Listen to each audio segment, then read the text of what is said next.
Bună, dragi prieteni! Bine ați venit pe canalul meu. Astăzi vă voi arăta cum puteți realiza pantofiori așa, stați un pic, așa din gumițe, nu prea se vede. Așa, sunt foarte ușor de realizat și foarte drăguți. Așa, eu acum o să fac pantofiori. Cum vedeți, asta este Ana, o să vă arăt după ce eu să termin video și asta este. Nu, asta este, da, ea este Elsa și ea este Ana. O să-i fac pentru ea pantofiori.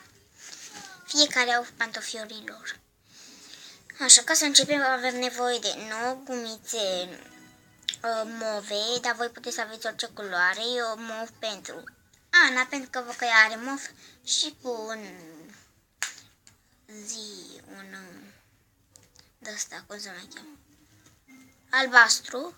Eu am zis un... Cade, scuzați-mă, nu este prea stabil. Unde țin eu asta? Așa, un mov de-asta mai turcoaz, așa, mov. Și un turcoaz, albastru turcoaz și mov. Deci, aveți nevoie de 9 gumițe mov și 11-12 gumițe turcoaz sau albastre sau orice culoare vreți voi. Eu cred că la mine sunt 12, o mini Andrei așa de fier sau din plastic. Eu să lucrez pe acesta de fier. Da. Deci, luăm un elastic mov. Acum o să facem acest parte pe aici. Eu cu mov o să lucrez partea asta. Da. Cu mov o să lucrez partea aceasta și cu albastru o să lucrez partea aceasta unde am făcut eu verde. O să iau unul mov și o să-l învârt de 2 ori. Să rămână așa, dar nu știu dacă vedeți. Așa. Mai luăm 2 gumițe turcoaz și trecem.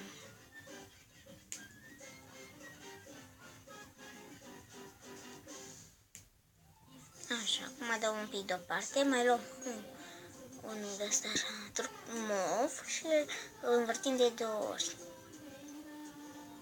Mai luăm unul și trecem tot. Un elastic turcoaz și trecem și aceasta și elasticul învârtit de 2 ori și partea aceasta pe care am făcut-o prima oară. Și îl și punem la loc. Acum o să facem tot așa. Mai luăm unul, învârtim de 2 ori. Așa, unul mov. Acum luăm unul turcoaz și trecem tot. Înloim și punem la loc. Mai luăm ca unul mov, îl învârtim de 2 ori. Așa, pe iliță mai luăm unul turcoaz și trecem tot. Înloim și punem la loc. Așa. Mai luăm încă unul mov și îl învârtim de 2 ori. Mai luăm încă unul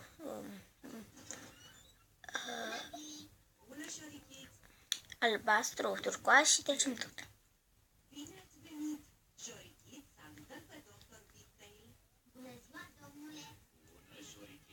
Mai luăm încă unul mov și îl învârtim de 2 ori. Mai luăm încă unul turcoaz și, de fapt, albastru și îndoim și punem la loc. O să facem de 9 ori. 1, 2, 3, 4, 5, 6. Mai trebuie să facem decât de 4 ori. Învârtim de 2 ori elasticul mov și mai luăm încă unul turcoaz și... Ups, mi-a scăpat, scuzați-mă că mi-a scăpat. ori timp de 2 ori. Luăm. Așa. Luăm încă unul.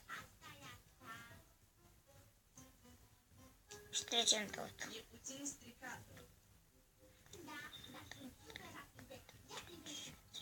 7, 8, 8,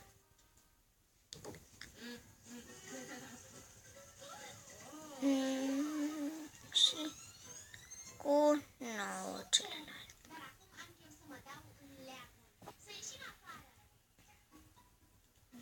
Dăm și luăm unul albastru și trecem tot. Așa, și acum dați un pic. Mai luăm 1 și trecem tot. Așa. Stați că... Dați un pic.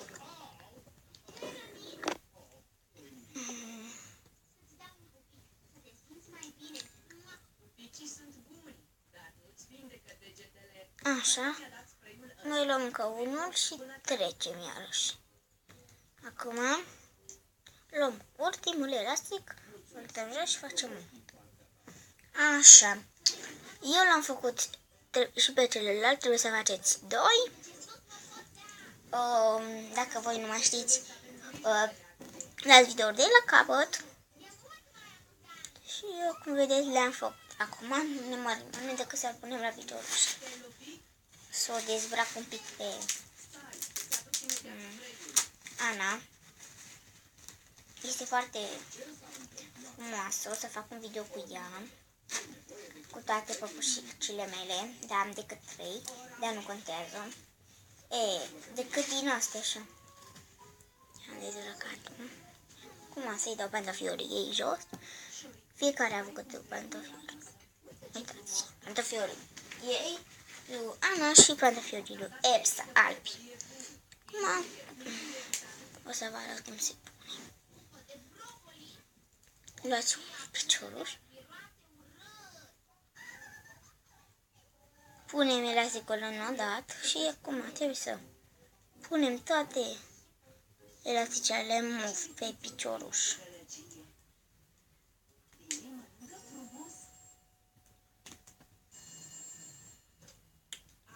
Uitați un pic, e un pic cam greu.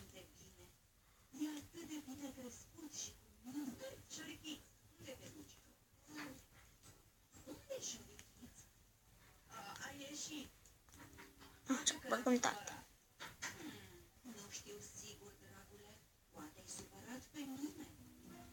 Și băgăm toate elasticele mov.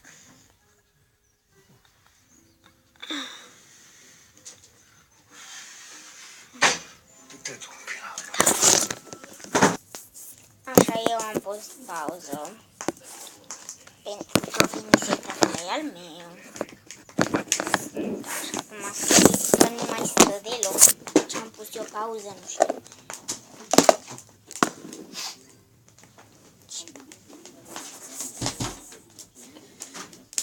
Stați un pic.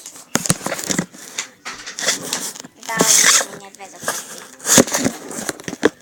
Așa. Și eu lui Ana i-am pus pantofiorul. I-am pus așa.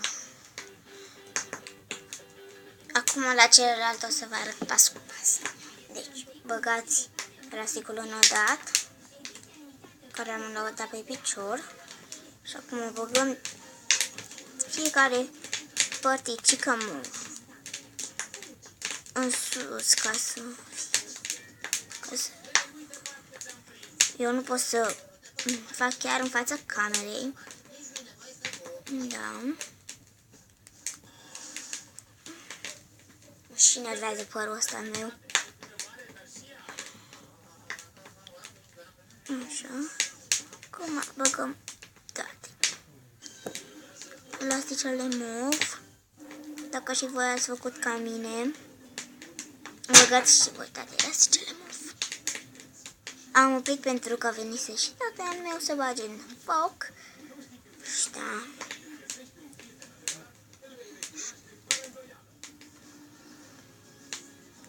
Trebuie să băgăm toate elastice.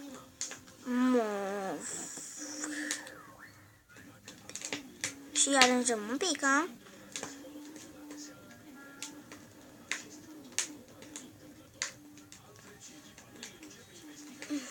Uitați. Acum să o îmbrac și eu pe Ana și o să vă arăt papușelele, sunt foarte drăguțe. Da.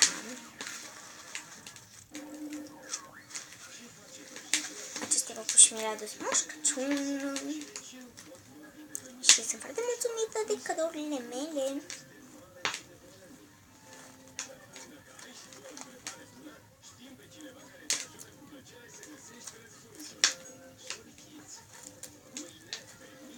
Este cam greu să...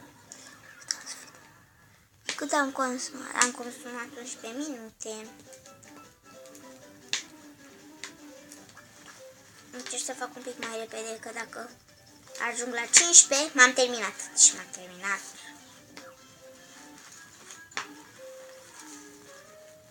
Știi de ce m-am terminat dacă am ajuns la 11? Pentru că dacă am ajuns la 15, pentru că după aia nu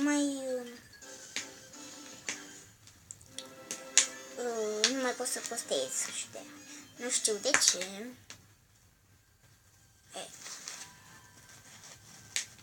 Ce are mână Luana asta? Nu știu ce are. Gata, și eu am încercat să vă arăt acum papușelele. Acum este un pic mai lumină. Cam așa arată papucei lui, ghetuțele, așa, pantofiorii lui Elsa sunt roșu și cu verde și pantofiorii lui Ana. Stați că nu i-am pus, am uitat să mai pun încă ceva și la pantofiorii lui Ana. Gata. Nu pot să se mai sta partea aceasta. Și uitați, pantofiorii lui Ana sunt foarte drăguți. Papușelele, uitați ce por frumos are Elsa. Da, o să fac și o coafură cu Elsa. Da, cam așa arată. Sper că v-a plăcut și sper că v-am ajutat. Da, și dacă mă întrebați ce pantofiori au avut, o să vi arăt și pantofiori adevărați. Deci sunt pantofiorii, sunt transparenți a lui Elsa. Așa arată. Și pantofiorii lui Ana. Așa. Sper că v-am fost de ajutor, să-mi dați like, share, să vă dați prietenii, subscribe și să nu uitați să vă abonați. Pa, pa! Pup, pup! Da. Și ne vedem în alt clip.